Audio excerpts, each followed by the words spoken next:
আসসালামু আলাইকুম। আজকের প্রথম প্রশ্নটি হচ্ছে, কিয়ামতের পূর্বে কতজন নিজেকে মিথ্যা নবী দাবি করবে?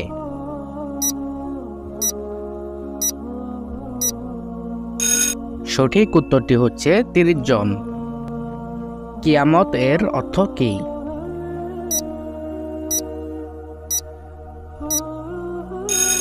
সঠিক উত্তরটি হচ্ছে মহাপ্রলয়। সর্বপ্রথম কে জান্নাতে প্রবেশ করবে?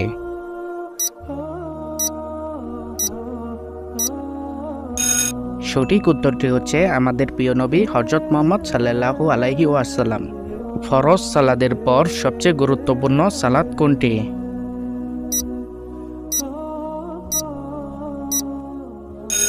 সঠিক উত্তরটি হচ্ছে রাতের তাহাজ্জুদ সালাত। কোন পাপ কর্মটি আল্লাহ ও তার রাসূলের সাথে যুদ্ধ করার সমতুল্য?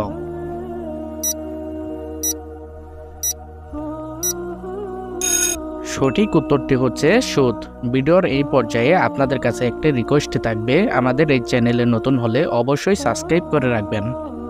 জান্নাতে কাদের সংখ্যা বেশি হবে?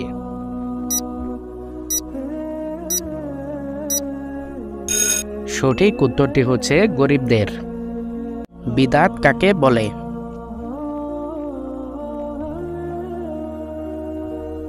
ইবাদতের নামে নতুন কিছু ইসলামে চালু করলে তাকে বিদআত বলে। রাসূল সাল্লাল্লাহু আলাইহি ওয়াসাল্লাম সপ্তাহে কোন কোন দিন নফল রোজা পালন করতেন? সঠিক উত্তরটি হচ্ছে সোমবার ও বৃহস্পতিবার। বিচার দিবসে কয় শ্রেণীর মানুষ আল্লাহর আরশের নিচে স্থান পাবে?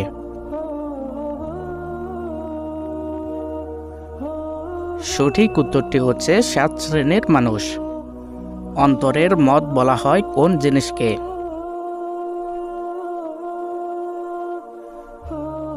সঠিক উত্তরটি হচ্ছে গান বাজনাকে অন্তরের মত বলা হয়।